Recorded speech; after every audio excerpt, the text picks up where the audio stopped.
जाग जाओ। अगर जागोगे नहीं, कोचिंग पहुंच जाओगे, कुछ समझ में आएगा नहीं। लड़के हो तो लड़की पकड़ लोगे, और लड़की हो तो लड़का पकड़ लोगे, पकड़ोगे जरूर। तुमको किसी की आंखों में जन्नत दिखाई पड़ना। 95% लोग सिर्फ पढ़ने को प्रिपरेशन मानते हैं। No, studying is different, preparation is different. वो डायलॉग मुझे याद आता कि क्या आईएएस की तैयारी करेगा रे तू। वसुधा का नेता कौन हुआ? भूखंड विजेता कौन हुआ? अतुलित यश क्रेता कौन हुआ? नवधर्म प्रणेता कौन हुआ? मैं रश्मिरथ की इन लाइनों से अपनी कहानी शुरू करूंगा, क्योंकि इन लाइनों ने सिर्फ दर्शन की भूमिका नहीं अदा की। They were not simply the lines of philosophy. These lines had the potential to change the life of any individual on this earth. हर आदमी एक एम्बिशन लेकर पैदा होता है, या पैदा नहीं भी हुआ तो समय के साथ उस एम्बिशन को वो पैदा करता है, या ना भी कर पाए तो समाज उसे एम्बिशन देता है। कम से कम पेरेंट्स कहते हैं मेरा राजा बेटा। मतलब बच्चा अगर रिक्शे वाले के घर में भी पैदा हुआ तो मां तो उसको राजा ही बोलेगी। यानी हर फैमिली में या तो एम्बिशन आपको नेचुरल मिला है, या आपको समाज ने दिया है, या आप अपने घर से ही इंस्पायर्ड हैं। तो ये जो लाइनें हैं चार, वो ये पूछ रही हैं कि तुम्हें पता है कि वसुधा का, इस धरती का नेता कौन हुआ? तुम्हें पता है कि भूखंड विजेता मतलब किसने जमीनों को जीता? अलेक्जेंडर, अशोक। अतुलित यश क्रेता, इतना यश, इतना सम्मान, जैसे श्री कृष्ण। नवधर्म प्रणेता, किसने नए धर्मों को चलाया? कौन थे वो लोग जिन्होंने ये सारे काम किए? तो अगली लाइन में वो बोलता है जिसने न कभी आराम किया, विघ्नों में रहकर काम किया। जिसने न कभी आराम किया, विघ्न। हम सब भागते हैं, कोई हमारा हाथ देखता है और उसने कह दिया तुम्हारी लाइफ में बहुत संघर्ष है, आप टेंशन में आ गए कि अच्छा बाबा जी, तो संघर्ष तो मोदी जी की भी जिंदगी में है ना। 2 बार प्राइम मिनिस्टर बन चुके हैं, तीसरी बार बनने जा रहे हैं, संघर्ष नहीं है। हमने संघर्ष शब्द को बहुत नेगेटिवली ले लिया। दंगल मूवी का एक बड़ा प्यारा गाना, मां के पेट से मरघट तक है तेरी कहानी, दंगल दंगल।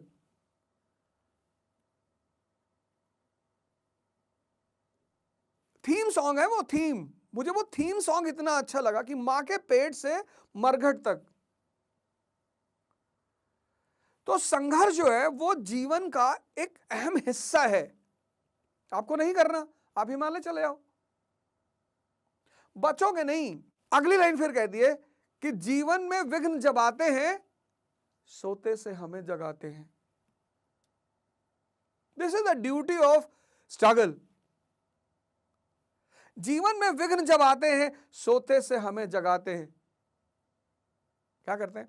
मन को मरोड़ते हैं पल पल। डिप्रेशन, फ्रस्ट्रेशन, टेंशन, आप खुद से लड़ रहे हो। आप आईएएस की तैयारी कर रहे हो, उसमें डेली मिनिमम 7 घंटा पढ़ना है, मिनिमम। और दूसरी सबसे खतरनाक बात, मिनिमम 7 घंटा पढ़ना है, ये बड़ी बात नहीं है, 365 दिन पढ़ना है। जैसे ग्रेजुएशन में तुम थे, तो ग्रेजुएशन में क्या था? तुम्हारा एग्जाम डेट आ गया। जब तुम्हारी एग्जाम डेट आई, तुम्हारे पास एग्जाम शेड्यूल आया, तुमने देखा अच्छा 5 जनवरी टू 20 जनवरी, तो तुम्हें एक फीलिंग आई कि अबे 15 दिन का कष्ट है भाई।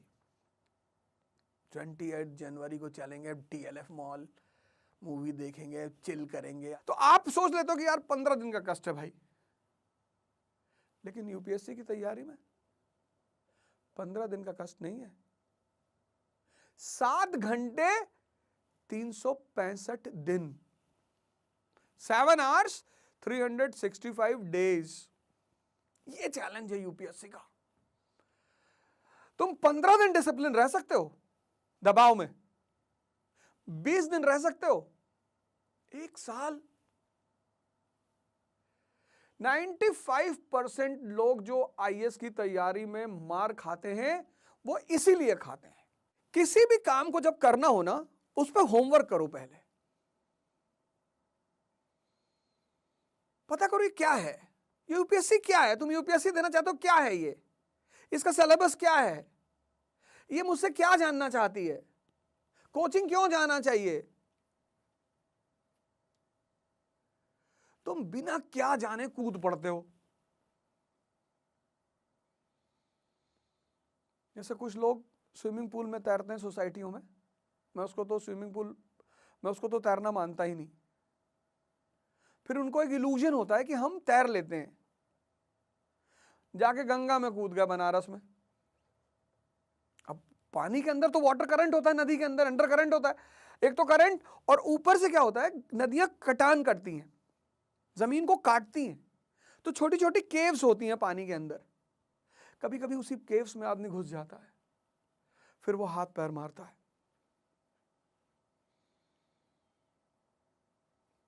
और ज्यादातर लोग हाथ पैर मार के मर जाते हैं।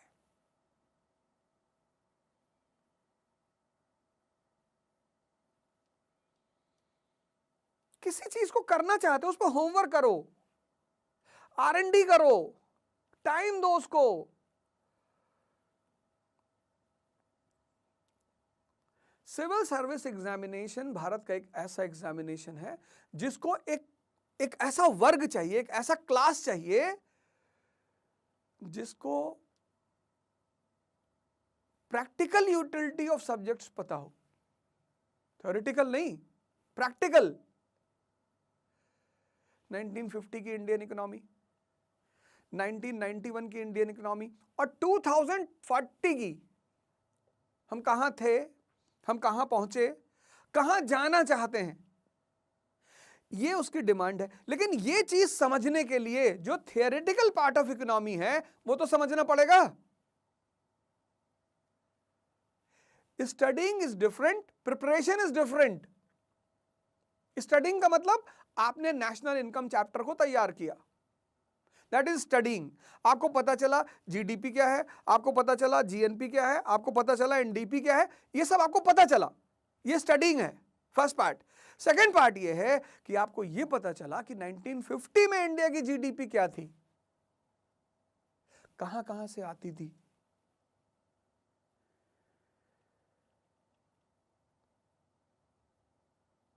नाइनटीन 1991 में उसका क्या हाल हुआ, अभी क्या है, और कहां हम ले जाना चाहते हैं एज अ डेवलप्ड नेशन। तो उसका ग्राफ बनाना पड़ेगा, primary sector, secondary sector, tertiary sector, जो हमारे सोर्स ऑफ इनकम है, फॉरेन इमिशंस, सब एक ग्राफ बनाना पड़ेगा। फिर 1950 का ग्राफ बनाना पड़ेगा, फिर 1991 का ग्राफ बनाना पड़ेगा, फिर एक एजम्पशन का ग्राफ 2040 का कि यार एग्रीकल्चर में ये सुधार करना है, इंडस्ट्री में ये करना है, स्मॉल स्केल सेक्टर में ये करना है, बैंकिंग में ये रिफॉर्म्स करने। This is called as preparation. 95% लोग सिर्फ पढ़ने को प्रिपरेशन मानते हैं। नो,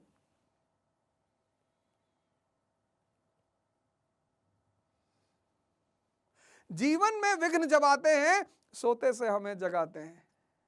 तुमने आईएएस की तैयारी शुरू की, एक चैलेंज ले लिया तुमने, अब तुम जाग गए, मन को झंझोड़ते हैं पल पल, घूम रहे हो राजेंद्र नगर में, सर न्यूज़पेपर कैसे पढ़े सर। अब तुम दैनिक जागरण न्यूज़पेपर पढ़ के आए हो यूपी से, उसकी फ्रंट पेज की खबर है 5 बच्चों की मां प्रेमी के साथ फरार। अब वो पढ़ के जब तुम आए और तुमने फिर यहां पढ़ा कि Ukraine under crisis, NATO will take strict action. अब तुमको लगा नाटो ये क्या है। जिसको नाटो नहीं पता आज की दुनिया में, वो क्या न्यूज़पेपर पढ़ेगा। एक पिक्चर थी ना हेरा फेरी, तो उसमें परेश रावल को गुंडे गाड़ी में छोड़ के अकेले जा रहे होते हैं, बुलाता है वो, कहता गाड़ी बंद कर दो बाहर से, क्या गुंडा बनेगा रे तू। वो डायलॉग मुझे याद आता है कि क्या आईएएस की तैयारी करेगा रे तू। लेकिन कोई बात नहीं, कोई बात नहीं, तुम्हारा बेसिक्स नहीं है ना, बना लो। पहला पॉइंट अपनी डायरी में लिखो कि whosoever wants to prepare for IAS should have basics।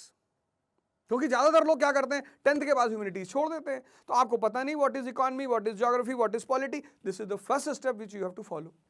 Basics, economy का क्या रोल है लाइफ में, ज्योग्राफी का क्या रोल है लाइफ में, हिस्ट्री का क्या रोल है लाइफ में। India is a country of unity in diversity. If Ashok can handle it, if Akbar can handle it, why not the present government of India?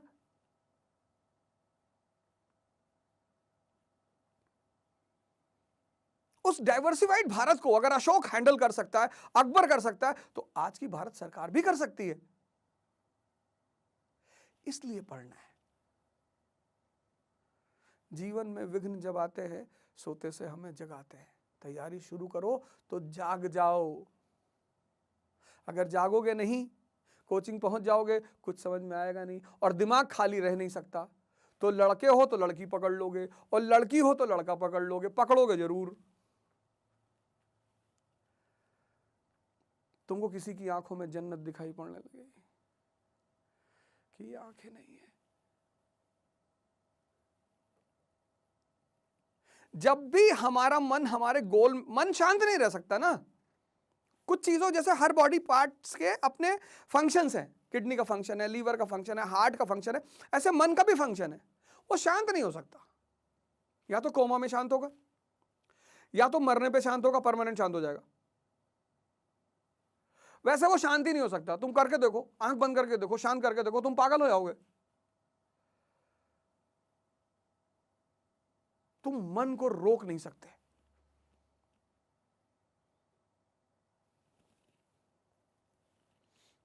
हालांकि एक तरीका है रोकने का, सांस, पर वो दूसरा मुद्दा, बाद में बात करेंगे। पहला काम करो, चुनौती को एक्सेप्ट करो, क्योंकि चुनौतियां क्या करती है, तुम्हें जगाने के लिए आती हैं। जीवन में विघ्न जब आते हैं, सोते से हमें जगाते हैं, मन को मरोड़ते हैं पल पल। घूम रहे हो तुम राजेंद्र नगर में कि नाटो क्या है भैया, तो 12th की एनसीईआरटी पढ़ लो, contemporary world history, first world war से बताया है। तो पहला बेसिक्स तैयार करो, टाइम दो उसको। उसमें 5 से 6 महीने लगते हैं, उसको टाइम दो। IAS is a preparation of 2 years.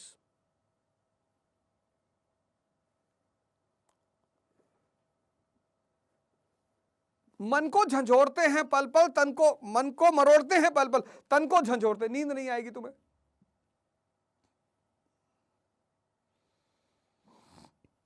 अच्छी बात है।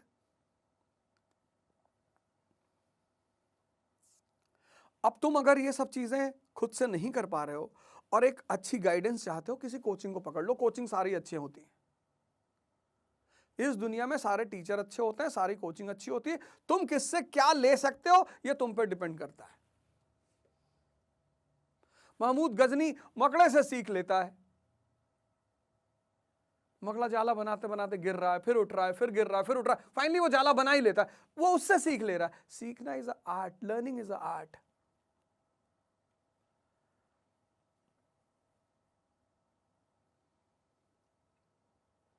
सतपथ पर हमें लगाकर ही जाते हैं, हमें जगाकर ही। ये चुनौती का काम है, अच्छे रास्ते पर लगाकर। तुम्हें समझ में आने लगेगा न्यूज़पेपर क्यों पढ़ना है, बेसिक्स क्यों तैयार करनी है। फिर सेकंड फेज आता है एडवांस्ड फेज, जहां तुम पॉलिटी को, कंटेम्परेरी यूटिलिटी को ध्यान में रख के पढ़ते हो। यहां एडवांस्ड फेज जो होता है वो बड़ा प्यारा है। और अगर तुम्हारा बेसिक्स तैयार है तो advanced phase will become a game for you, क्योंकि इंटरकनेक्ट करना होता है पॉलिटी को ज्योग्राफी से, ज्योग्राफी को इकोनॉमी से, सबको इंटरकनेक्ट करना होता है। स्कूल में इंटरकनेक्टिविटी नहीं सिखाई जाती, इंटरकनेक्टिविटी कॉलेज में सिखाई जाती है।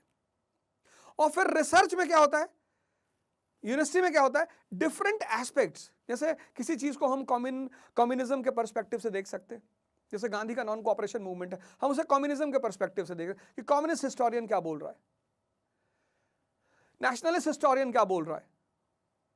वो बोलते हैं मास्टर डिग्री बोलते हैं, हर पर्सपेक्टिव से किसी एक चीज को देखना। कहते हैं ना एमए किया हुआ है। कभी तुमने पता किया एमए का मतलब क्या होता है? एमए का BA, MA, bachelor of arts, bachelor. तुम्हें इंटरकनेक्टिविटी आ गई कि what is the interconnectivity between geography and history. अब अफ्रीका है, पूरा अफ्रीका कॉन्टिनेंट, 1950s अमेरिका ने जमकर पैसा दिया, यूएसएसआर ने जम के पैसा दिया अफ्रीका को। मार्शल प्लान, मोलोटोवा प्लान, यूरोप को भी मिला। यूरोप देखो कितना डेवलप्ड है, अफ्रीका में सिविल वॉर चल रहा है। तो मेन फैक्टर क्या है? ज्योग्राफी। प्लेटो, 98% प्लेटो, वाटरफॉल्स। आई पॉसिबल ही नहीं है। आई मतलब इंफ्रास्ट्रक्चर, और जब आई पॉसिबल नहीं है तो दूसरा आई अपने आप नहीं होगा। दूसरा आई मतलब industry. I is equal to I, infrastructure is equal to industry. तो स्कूल का फेस बेसिक्स, बीए का फेस इंटरकनेक्टिविटी, यह है एडवांस फेस। एडवांस फेस की तैयारी में दो चीजें होती है, एक इंटरकनेक्टिविटी, एक perspectives. MA, master of arts,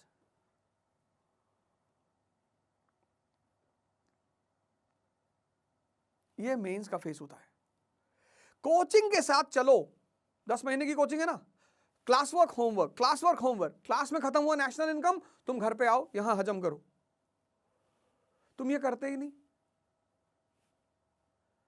तुम होमवर्क करते ही नहीं। फर्स्ट फेज बेसिक्स, कितना time? 4 to 6 months, nothing to worry. और जितने लोग क्लास 12 पास आउट हैं, वो अगर ये काम वहीं से शुरू करते हैं फर्स्ट ईयर से, जिनका ड्रीम है आईएएस, नहीं है तो कोई बात नहीं, सेकंड फेज। तो जब तुम कोचिंग आते हो तो तुम्हें ऑरा मिलता है, एटमॉस्फेयर मिलता है, संगत मिलती है, एक्सपीरियंस टीचर्स मिलते हैं। अब तो तुम्हारे पास एक अच्छा ऑप्शन है ऑनलाइन। जिसकी भी पढ़ाई उसके घर में हो सकती है, वो कृपया करके बाहर ना निकले। घर में हो सकती है तो, ये कंडीशन है, उस पर स्टार लगा हुआ है। 199 में पूरे साल इनकमिंग रहेगी, 4 GB डाटा रहेगा, लेकिन स्टार लगा हुआ, कंडीशन है। जिनकी घर में पढ़ाई नहीं हो पा रही है, नहीं पढ़ पा रहे हैं और बाहर आ सकते हैं, वो बाहर आए। तो पहला काम R&D करना है, दूसरा काम बेसिक्स तैयार करना है, तीसरा एडवांस फेज की तैयारी करनी है, और चौथा प्रैक्टिस। कम से कम 8 महीना मिनिमम तुम प्रैक्टिस को दो। प्रीलिम्स के 100 क्वेश्चन डेली करो। 1 महीने में कितने हुए? 3000। 10 महीने में कितने हुए? 30,000। 30,000 क्वेश्चन ऑफ प्रीलिम्स। उसके बाहर से कहां से पूछेगा? पर डे कम से कम 2 क्वेश्चन मेंस के लिखो। 1 महीने में कितने हुए? 60। 10 महीने में कितने हुए? 600। जब तुम 50वां क्वेश्चन क्रॉस करोगे ना, तुम्हारी टाइमिंग, तुम्हारा एक्सप्रेशन, तुम्हारी वर्ड लिमिट सब तुम्हारे कब्जे में आनी शुरू हो जाएगी। वही जैसे तुम साइकिल चलाना सीखे थे, तो पहले दिन लेकर भागे थे किसी तरह बैलेंस कर लें। पढ़ाई किसकी होती है पहले फेज में? मेंस की। What is mains? Fact cum concept. Prelims की कोई पढ़ाई नहीं होती, प्रिपरेशन होती है मेंस की। What is prelims? Examination of rejection. 10 lakh लोग फॉर्म भर दिए, अब सबका आंसर थोड़ी चेक कर सकते हैं, तो 9,90,000 लोगों को निकालना है, तो प्रीलिम्स। तो जो मेंस के टॉपिक्स है ना, उनसे क्वेश्चन फॉर्म किए जाते हैं, उनके कॉन्सेप्ट से क्वेश्चन फ्रेम होते हैं, उनके फैक्ट से क्वेश्चन फ्रेम होते हैं। What is mains? Concept cum facts with all perspectives, this is mains. तो प्रिपरेशन कहां से शुरू होगी? मेंस से। What is mains? Prelim, concept cum facts. फिर prelims is a practice, 100 question per day, it's a practice. तुम जितना prelims की प्रैक्टिस करते जाओगे, उतने तुम्हारे सफल होने की संभावनाएं बढ़ती चली जाएंगी। प्रैक्टिस के सिवा प्रीलिम्स को चाहिए नहीं। Third is interview, your inner view. तुमको कोई सिचुएशन में डाल दिया क्वेश्चन से तुम बैठे हो, तुमसे पूछ लिया कि यार तुम्हारे 4 दोस्त तुम्हारे साथ बैठे हुए हैं और तुम्हारी बहन आ गई ड्राइंग रूम में, कपड़ा नहीं पहने हुई है, नंगे है, फिर क्या करोगे? तुमने कहा सर 1 साल की बच्ची है, गोद में उठा के जाके कपड़े पहना देंगे। यह है इंटरव्यू, इनर व्यू। तुम्हें किसी सिचुएशन में डालना और फिर तुम्हारा रिएक्शन देखना, फिर तुम्हारा ओपिनियन देखना, ऐड करना है अपनी पर्सनैलिटी में। ध्यान को ऐड कर लो, योगा को ऐड कर लो, एक्सरसाइज को ऐड कर लो, आज रीडिंग को ऐड कर लो। बाबर का एक बड़ा फेमस स्टेटमेंट है, सरायपुल के युद्ध हार गया 1504 में, सेंट्रल एशिया उसके हाथ से निकल गया। उसके दोस्तों ने कहा अब क्या करेंगे? उसने कहा पहले तो भगवान का शुक्रिया अदा करेंगे। बोला क्यों? हारने के बाद शुक्रिया? हाँ बोले बिल्कुल। बोला क्यों? तो उसने लाइनें कही बड़ी प्यारी सी, क्या हुआ जो मैदान हार गए, अभी सब कुछ नहीं हारे। क्या हुआ जो मैदान हार गए, अभी सब कुछ नहीं हारे। क्या नहीं हारे? वो अदम्य साहस और इच्छा शक्ति जो सर झुकाने और सजदा करने को तैयार नहीं। What thou the field be lost, everything is not lost. The unconquerable will and the courage never to submit and yield. तुम किसी भी महान आदमी को देखोगे ना, उसके जीवन में तुम्हें कुछ एक्स्ट्रा ऑर्डिनरी चीजें दिखाई पड़ेंगी कि आदमी ये करता था, और फिर तुम्हारा भी कन्वर्जन हो जाएगा, और फिर तुम किसी जो स्टॉक्स में खड़े होकर ये सब बातें बता रहे होगे।